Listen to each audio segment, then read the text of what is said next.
श्री स्वामी समर्थ मंडळींनो, 24 फेब्रुवारीपासून ते 2 मार्च होळीपर्यंत एक तेलाचा दिवा तुम्ही ह्या जागेवर नक्की लावा. तर होळीच्या आधीचे जे 7 ते 8 दिवस असतात तर ते खूप महत्त्वाचे असतात. हे दिवस अशुभ मानले जातात, हे दिवस चांगले नसतात. म्हणून असं सांगितलं जातं की होळीच्या आधी येणारे हे 7 ते 8 जे दिवस आहेत ते खूप वाईट असतात. या दिवसांमध्ये कोणतेही शुभ काम करायचं नाही किंवा कुठे बाहेरगावी फिरायला जायचं नाही. सगळं होळीनंतरच आपण करायचं आहे.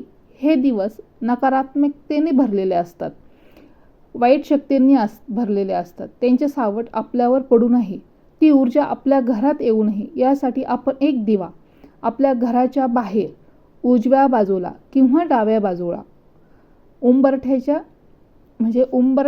उजव्या बाजूला किंवा डाव्या बाजूला लावायचा आहे. पण असा लावायचा आहे की या दिव्याची जी ज्योत आहे ती दक्षिण दिशा आहे ना, त्याकडे करायची आहे. कारण दक्षिण दिशा ही पितृंची दिशा असते आणि ही दिशा आपल्याला वाचवत असते. आपले पितृ आपले रक्षण करत असतात. म्हणून ह्या दिव्याची जी ज्योत आहे, जी दिशा आहे ती दक्षिण दिशेकडे, पितृ दिशेकडे आपल्याला करायची आहे. त्यामुळे हा दिवा तुम्हाला उंबरठ्याच्या उजवी किंवा डावी बाजू या ठिकाणी पितृदिशेकडे लावायचा आहे.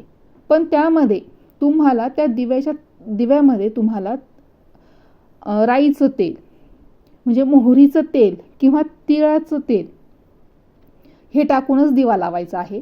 आपली जी मातीची पंती असते दिवाळीची, तर त्यामध्ये एक कापसाची वात घ्यायची आहे आणि त्यामध्ये मोहरीचं तेल किंवा तिळाचं तेल टाकून आपल्याला हा दिवा लावायचा आहे उंबऱ्याच्या उजव्या किंवा डाव्या बाजूला.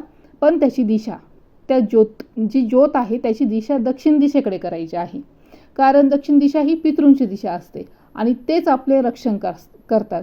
म्हणून 24 फेब्रुवारीपासून किंवा 2 मार्चपर्यंत हा रोज संध्याकाळी आपल्याला 6:30 ते 7च्या दरम्यान आपल्याला हा दिवा लावायचा आहे. जर तुम्ही हा व्हिडिओ आज पाहत असाल, ज्यावेळेस तुमच्या समोर येईल हा व्हिडिओ, तेव्हापासून तुम्ही ही सुरुवात करा. माहिती आवडल्यास किंवा असेच नवनवीन भक्तिमय व्हिडिओ पाहण्यासाठी माझ्या स्वामी कृपा ह्या चॅनलला सबस्क्राईब नक्की करा. श्री स्वामी समर्थ.